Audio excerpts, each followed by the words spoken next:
the Mahoning Valley Daily Podcast.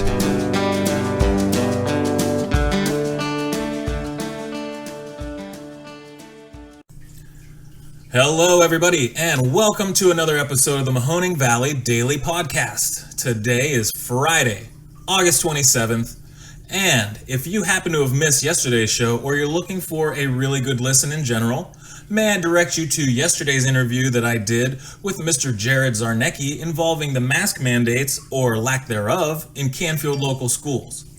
I hope you will find it both an informative and entertaining listen. But on to today's show. Today is World Rock, Paper, Scissors Day, or as normal people know it, Paper, Scissors, Rock. I have had many an argument / conversation with people about the true name of that game, but I'm pretty sure there's only one right answer. You be the judge. Today is also the birthday of actor Paul Reubens, known to me and most of the rest of the world as Mr. Pee Wee Herman. Dude is 69 years old. For people who grew up in the 80s, being entertained by this super weird, super funny, very childlike entertainer, this is an astounding number, and it makes me feel extremely old myself, making me feel my years. Thank you for everything, Pee Wee. Happy birthday. I got some really weird and good news, 2 stories on Italian food, but first, terrorism. There really isn't a good segue from Pee Wee Herman to the Islamic State, but you're kind of witnessing one right now, so just bear with me. You know, as we saw, and as we're all aware, there were 2 bombings yesterday at the Kabul airport. They killed, wounded many people, at least of which were a dozen U.S. servicemen or women. My heart goes out to everybody who was affected by these attacks. I hope it's the last bit of violence we see until the evacuation and rescue is completed. Afterwards, I'm afraid it's going to be a different story because the Taliban, they got their own internal enemy to deal with over there.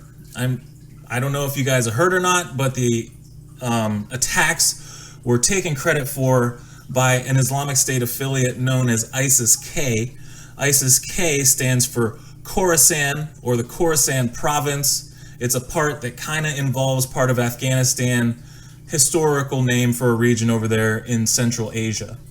But essentially, they're the more stringent and fundamentalist group in the region. They always want to claim a higher degree of Islamic legitimacy and adherence to the Quran. And for those of us hearing about that, and then we see the types of changes that the Afghan society under the Taliban will have to have implemented on them, it's kind of hard to believe that there are groups out there even worse. But that's kind of just our flawed understanding of life in that region. It's also a good lesson as to why religious fanaticism should never be allowed to infiltrate a proper government. But that's a talk for another day. On a horrific side note, Donald Trump, who I try not to mention too much on this show because I personally believe he's a bit of a thorn in the side to democracy, but many people think is the strong man with all the right ideas. Yesterday, he said that he in fact killed much more important terrorists than Osama bin Laden because, as he put it, bin Laden only had, quote, 1 hit. I know you heard what I just said, and I didn't just make it up. Remember 9/11, changed the world forever, was the largest attack on American soil ever? And this guy wants to boast, completely fictitiously, how the terrorist leaders that he vanquished were somehow more important than Osama bin Laden. First of all, this is completely untrue. I don't think anyone believes it. Unless you are willing to bend total reason, comport your own logic to whatever he says last. Once again, this is supposedly the grown-up in the room that so many are proud to pledge allegiance to. Some guy that has to make himself feel big at all times because, I don't know, he obviously feels so small. I will never understand it. All right, back to Italian food. We're gonna round the show out with something fun. You know those places you hear about, you hear good things, you see them pop up on your way to work or going about town, you want to check them out, and you never get around to going? Well, that's me and this place known as the Italian Village, or as it's now known, Papa Gigi's. This place went to what I didn't know about was the Sunday Sauce Showdown at the Southern Park Mall and practically swept all the awards. Dude won 4 out of 5 categories. You know, marinara, bolognese, fettuccine alfredo. He won 4 out of 5 of them. Absolutely unbelievable.